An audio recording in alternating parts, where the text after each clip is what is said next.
Baik, adik-adik sekolah minggu yang dikasihi oleh Tuhan Yesus Kristus, kita berjumpa kembali pada hari Minggu ini. Sebelum kita mendengarkan firman Tuhan, marilah kita terlebih dahulu berdoa, ambil sikap berdoa yang baik. Damai sejahtera Allah yang melampaui segala akal, itulah yang memelihara hati dan pikiranmu dalam Kristus Yesus Tuhan kita. Amin. Adik-adik yang dikasihi oleh Tuhan Yesus Kristus, firman Tuhan bagi kita dalam ibadah Minggu hari ini tertulis dalam kitab 2 Tawarik pasal 6 ayat 13 sampai ayat 16. Demikian. Karena Salomo telah membuat sebuah mimbar tembaga yang panjangnya 5 hasta, lebarnya 5 hasta dan tingginya 3 hasta, yang ditaruhnya di halaman. Ia berdiri di atasnya lalu berlutut di hadapan segenap jemaah Israel dan menadahkan tangannya ke langit sambil berkata, "Ya Tuhan Allah Israel, tidak ada Allah seperti Engkau di langit dan di bumi. Engkau yang memelihara perjanjian dan kasih setia kepada hamba-hambamu, yang dengan segenap hatinya hidup di hadapanmu. Engkau yang tetap berpegang pada janjimu terhadap hambamu Daud ayahku, dan yang telah menggenapi dengan tanganmu apa yang kau firmankan dengan mulutmu, seperti yang terjadi pada hari ini. Maka sekarang ya Tuhan, Allah Israel, peliharalah apa yang kau janjikan kepada hambamu Daud ayahku, dengan berkata keturunanmu takkan terputus di hadapanku, dan tetap akan duduk di atas tahta kerajaan Israel, asal anak-anakmu tetap hidup menurut hukumku, sama seperti engkau hidup di hadapanku." Demikian firman Tuhan. Shalom bagi adik-adik sekolah minggu yang dikasihi dalam Kristus Yesus. Masih ingat satu lagu sekolah minggu yang seperti ini dalam buku Ende Sekolah Minggu HKBP nomor 5. Buku Ende Sekolah Minggu HKBP nomor 5, judulnya Ku Datang ke Rumahmu Tuhan. Seperti ini. Ku datang ke rumahmu Tuhan, happy, happy, happy Sunday School. Ku duduk menghadap altarmu, happy, happy, happy Sunday School. Kan ku berikan persembahanku, happy, happy, happy Sunday School. Terimalah sembah sujudku, happy, happy, happy Sunday School. Nah, adik-adik sekolah minggu, lagu itu menceritakan bahwa setiap hari Minggu kita datang ke rumah Tuhan. Ngapain kita ke rumah Tuhan? Yaitu untuk memuji dan menyembah nama Tuhan. Bahkan di rumah Tuhan kita duduk menghadap altar Tuhan, bernyanyi, berdoa, mendengarkan firman Tuhan dari guru-guru sekolah minggu kita. Oleh karena itu adik-adik, rumah Tuhan itu adalah tempat bagi kita untuk memuji dan memuliakan nama Tuhan. Jadi kita datang ke gereja, di gereja itu adalah tempat untuk memuji dan memuliakan nama Tuhan. Di situ kita beribadah, bersekutu bersama kawan-kawan kita, bersama dengan teman-teman kita, dengan guru sekolah minggu kita, memuji nama Tuhan, berdoa, dan mendengarkan firman Tuhan setiap hari Minggu saat kita beribadah. Nah, adik-adik sekolah minggu, pada zaman masa Israel dulu, pernah satu waktu, bait suci itu, atau yang kita kenal dengan yang namanya gereja saat ini, bait Allah atau bait suci itu pernah runtuh. Runtuh akibat dari bangsa Israel yang tidak setia kepada Tuhan, lalu ada bangsa penjajah menjajah mereka, dan kemudian bait suci yang di Yerusalem itu dihancurkan, dilululantahkan, menjadi serupa rata dengan tanah. Maka mereka tidak punya lagi tempat untuk beribadah. Mereka menangis kepada Tuhan, "Tuhan, di manakah kami lagi akan memuji nama-Mu? Rumah-Mu telah hancur, rumah Tuhan sudah hancur, lulu lantang." Seperti itu, benar-benar rata dengan tanah. Lalu mereka meratapi perbuatan mereka. Mereka mengingat kesalahan mereka. Itu sebabnya setiap kesalahan itu pasti ada hukumannya. Orang yang melakukan salah itu wajar jika ada hukuman atau ganjarannya. Seperti cerita firman Tuhan hari ini.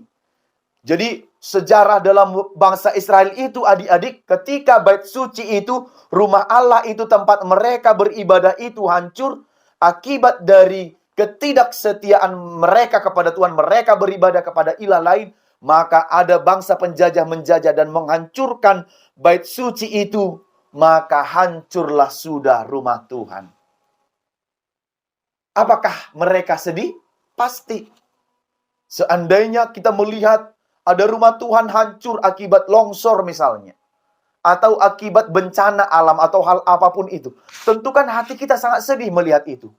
Ya, nah seperti itu juga yang tampak dalam bangsa Israel zaman dulu itu. Tidak ada lagi tempat mereka memuji nama Tuhan, maka pasti sedih dong hati mereka. Pasti bergumul dong hati mereka, nggak pergi lagi mereka ke gereja. Karena gerejanya sudah rata dengan tanah. Lalu adik-adik, Tuhan Allah memakai seorang raja yang bernama Raja Salomo untuk membangun kembali rumah Tuhan atau bait suci itu, atau bait Allah itu. Raja Salomo adalah raja yang terkenal dengan raja yang bijaksana. Maka Tuhan memakai Raja Salomo untuk membangun kembali bait Allah, bait suci, gereja, supaya ada tempat bagi mereka untuk beribadah. Maka firman Tuhan hari ini adalah menjelaskan kalau bait Allah itu, bait suci itu, gereja mereka itu sudah selesai dibangun. Tadinya runtuh, maka sekarang sudah selesai dibangun oleh Raja Salomo bersama dengan rakyat bangsa Israel. Senang dong hati mereka adik-adik? Senang pastinya? Senang. Karena bait suci itu sudah berdiri megah, berdiri kokoh. Maka akan ada kembali tempat mereka untuk beribadah kepada Tuhan. Memuji-muji nama Tuhan. Maka pada waktunya dalam firman ini, bait suci yang sudah selesai dibangun itu akan diresmikan. Tahu diresmikan? Disahkan. Setelah diresmikan, maka bait suci itu, atau sering disebut ditahbiskan, atau samalah dengan diresmikan. Artinya secara resmi dimasuki. Dan setelah itu mereka akan memakainya secara terus-menerus sebagai tempat untuk memuji nama Tuhan. Maka pada saat peresmian bait suci itu, rumah Tuhan itu, Raja Salomo berdoa di dalam mezbah, di depan mezbah, di depan altar itu. Dia berdoa kepada Tuhan di hadapan banyak orang, di hadapan jemaat-jemaat itu. Seperti di sekolah minggu ini, di hadapan, duduk semua kan di situ, di hadapan semua adik-adik. Maka seperti itu Raja Salomo berdoa di hadapan Tuhan, di hadapan jemaat, dan membuka tangannya menengadah ke atas. Bersyukur kepada Tuhan atas selesainya bait suci itu dibangun. Atas peresmian bait suci itu dibangun. Kira-kira misalnya seperti ini, dia bilang, "Ya Tuhan Allah Israel, tidak ada Allah yang seperti Engkau di langit dan di bumi. Engkau yang memelihara perjanjian dan kasih setia kepada hamba-Mu yang dengan segenap hatinya di hadapan-Mu. Bait suci ini sudah selesai dibangun dan hari ini diresmikan dan akan dipakai untuk memuji dan memuliakan nama-Mu. Terima kasih ya Tuhan." Seperti itu. Jadi Raja Salomo itu berdoa, mengucap syukur dan terima kasih kepada Tuhan karena sudah ada kembali tempat bagi mereka untuk memuji nama Tuhan. Doanya itu tadi terdapat dalam ayat yang ke-14 dan seterusnya.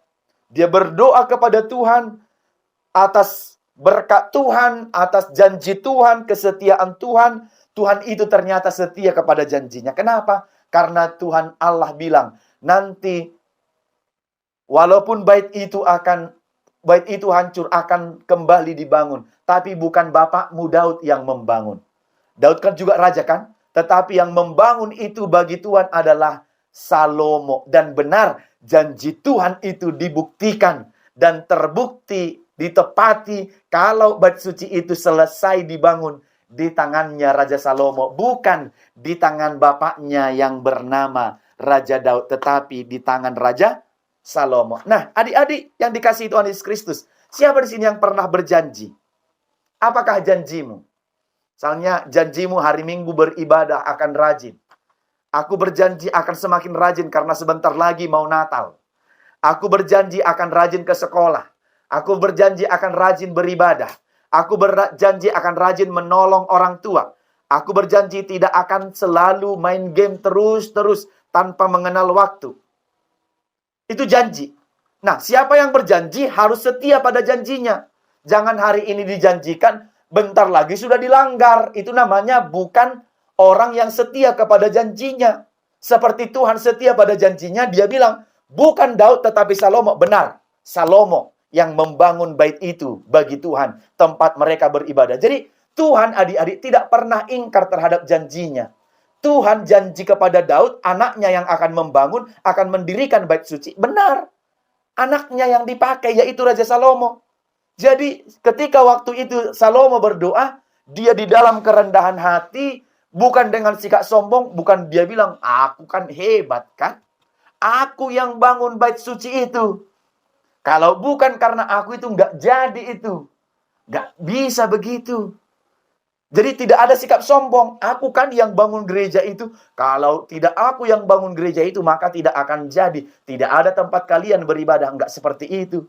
Tetapi Salomo menyadari dia dipakai oleh Tuhan. Dia mengandalkan roh Tuhan. Ketika membangun bait suci itu, dia berdoa kepada Tuhan. Dia memuji-muji nama Tuhan. Dia bilang, itu semua karena Tuhan, bukan karena kekuatanku. Sebab kalau karena kekuatanku, aku apalah. Itu semua karena Tuhan. Jadi dalam doanya, Tuhanlah yang menolongnya. Salomo selalu memuji-muji nama Tuhan dalam semua kehidupannya. Tuhan setia pada janjinya. Janji yang manis yang dari Tuhan tidak akan pernah dilupakan oleh Salomo. Masih ingat lagu? Janji yang manis kau tak kulupakan. Janji yang manis yang dari Tuhan itu tidak dia lupakan. Dan Tuhan pun menepati janjinya. Tuhan tepat janji, tidak ingkar dengan janji. Kalau adik-adik sekolah minggu adalah orang yang sering berjanji, tapi sering mengingkari, berarti adik-adik berbeda dengan Tuhan. Jadi kalau adik-adik berani berjanji, harus berani menepati. Kalau hari ini bilang, besok kita gereja, gereja. Kalau bilang, aku akan rajin, akan rajin. Kalau berjanji hari ini tidak selalu main game, tidak selalu main game. Itu janji. Dan janji itu harus ditepati. Supaya apa? Supaya Tuhan senang. Karena Tuhan pun tidak pernah ingkar dengan janjinya. Maka kita senang jika Tuhan tepati janjinya. Kita pun, bagaimana adik-adik supaya tidak sering ingkar terhadap janjinya. Orang tua siapa di sini yang suka ingkar janji? Dibilang, nak, besok kita pergi ya. Tapi besoknya tidak pergi. Nah, kalau kau juara, mama belikan ini ya, tapi kemudian tidak dibeli. Tuhan Allah kita, Tuhan Yesus tidak seperti itu. Sekali dia berjanji, maka ditepati janjinya. Ya, ditepati janjinya. Akan dia lakukan. Maka, orang kita harus setia pada janji-janji kita. Apa yang kita ucapkan, apa yang kita sampaikan, harus kita tepati. Nah, lihatlah Salomo adik-adik, walau berhasil, dia bukanlah tipe raja yang sombong. Dia memuji-muji nama Tuhan. Adik-adik pun begitu. Kalaupun berhasil, juara, dapat prestasi, dapat nilai yang memuaskan, pencapaiannya bagus, jangan lekas-lekas sombong. Tetapi tetaplah menjadi anak yang rendah hati. Kita tahu banyak, tapi lebih banyak yang kita tidak tahu. Harus selalu seperti itu. Harus ada prinsip, aku sudah tahu banyak, tetapi lebih banyak lagi yang tidak aku tahu. Jadi kalau sudah seperti itu, lebih banyak yang tidak aku tahu, maka akan terus terpacu untuk belajar. Sampai kemudian kita tahu banyak. Maka adik-adik harus bersikap, mau belajar, jangan sombong, rendah hatilah. Anak berdoa dan selalu memuji nama Tuhan. Adik-adik juga harus bersikap baik di rumah Tuhan. Karena apa? Ada orang yang banyak berjuang untuk menjadikan dan membangun rumah Tuhan itu supaya bagus. Maka jagalah juga supaya rumah Tuhan itu terjaga dengan baik. Terjaga kebersihannya, terjaga ketertibannya, terjaga keindahannya. Adik-adik harus punya prinsip. Rumah Tuhan itu adalah rumahku. Memperlakukan rumah Tuhan itu seperti rumah kita sendiri. Di rumah kita buang sampah nggak sembarangan. Di rumah kita sapu nggak. Di rumah kita jaga nggak kebersihannya. Kita jaga nggak supaya wangi, supaya harum. Pasti. Nah, begitu juga dengan rumah Tuhan. Kalau adik-adik menganggap rumah Tuhan itu sebagai rumah sendiri, dan rumah Tuhan itu adalah di mana Tuhan tinggal dan berdiam, maka adik-adik ketika datang ke rumah Tuhan akan beribadah dengan sungguh-sungguh, tidak ribut, menjaga kebersihannya, menjaga ketertibannya, menjaga supaya tetap rapi. Begitu kalau kita mengatakan rumah Tuhan itu adalah rumah kita, menjaganya dengan dan merawatnya dengan baik. Bagaimana dengan gereja? Apakah adik-adik sekolah minggu ribut? Bermain-main sana kemari, melempar kertas ke sana ke sini, lari sana, lari sini. Tidak peduli, naik ke altar sampai berteriak-teriak. Gak boleh seperti itu. Di rumah Tuhan itu harus sopan, tertib. Itu tempat kita untuk beribadah. Salomo melihat rumah Tuhan itu perlu, maka dibangunnya dengan baik supaya ada tempat untuk memuji nama Tuhan. Maka adik-adik, apapun yang kamu dapat, yang kamu capai, prestasimu, selalulah berdoa kepada Tuhan. Katakan itu semua karena Tuhan, bukan karena kekuatan kita, supaya kita tidak menjadi anak-anak yang sombong. Dan berjanjilah supaya terus setia kepada Tuhan. Bisa adik-adik terus berjanji kepada Tuhan, bukan anak-anak yang ingkar terhadap janjinya, akan terus menjadi anak-anak yang setia, memuji dan memuliakan nama Tuhan sampai kapanpun, bahkan sampai tua nanti. Janji bisa menjadi anak-anak yang setia, harus bisa menjadi anak-anak yang setia apapun yang kita hadapi. Karena itu firman Tuhan hari ini mengingatkan adik-adik sekolah minggu dengan 3 hal. Yang pertama, menjadi anak-anak yang selalu berdoa. Seperti Salomo tadi. Selalu menjadi anak-anak yang memuji nama Tuhan dan tidak menjadi anak-anak yang sombong. Tuhan tidak suka melihat anak-anak yang sombong, congkak, dan tinggi hati. Tapi Tuhan senang melihat anak-anak yang rendah hati, yang selalu berdoa dan memuji dan memuliakan namanya. Yang kedua adalah bersikap hormat dan sopan di rumah Tuhan. Bersikap hormat dan sopan di rumah Tuhan. Menjaga ketertiban, kebersihannya supaya tetap indah dan bersih dan rapi, serta tertib. Katakan, rumah Tuhan adalah rumahku. Kalau sudah seperti itu, kita terus bersikap baik di rumah Tuhan. Yang ketiga adalah, Tuhan itu Tuhan yang setia. Yesus kita itu adalah Yesus yang setia. Maka kita juga harus menjadi anak-anak yang setia. Setia dalam apa? Memuji, memuliakan nama Tuhan, berdoa dan beribadah kepada Tuhan, serta setia melakukan yang baik di hadapan Tuhan. Dengan demikian, kita adalah anak-anak yang setia, memuji dan memuliakan namanya. Amin. Kita berdoa. Bapa di sorga, terima kasih untuk firman-Mu yang sudah kami dengarkan, mengajarkan kami bahwa Tuhan kami adalah Tuhan yang setia. Maka kami juga anak-anaknya haruslah menjadi anak-anak yang setia. Ajarilah kami untuk setia berdoa, beribadah, dan memuji, memuliakan nama Tuhan. Tidak menjadi anak yang sombong. Kami berlaku baik di rumah Tuhan. Tidak ribut, tetapi selalu menjaga kebersihan, keindahan, ketertibannya, supaya rumah Tuhan juga terjaga dan terawat dengan baik. Dan kami boleh senang, beribadah dengan nyaman, memuji, dan memuliakan nama Tuhan. Berkatilah kami menjadi anak-anak yang setia. Setia memuji nama Tuhan sampai pada selama-lamanya.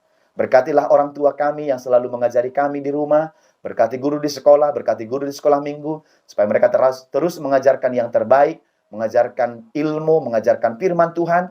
Agar bertambah hikmat kami, pengetahuan kami, dan kepercayaan kami kepada Tuhan. Berkatilah firman-Mu. Berkati kami saat sekolah, belajar, saat bermain, menolong orang tua. Jagai kami di rumah dan saat dimanapun kami berada. Terima kasih Tuhan yang baik. Terpuji nama-Mu, ampunkan dosa kami di dalam Yesus Kristus. Kami berdoa dan bersyukur kepadamu. Amin.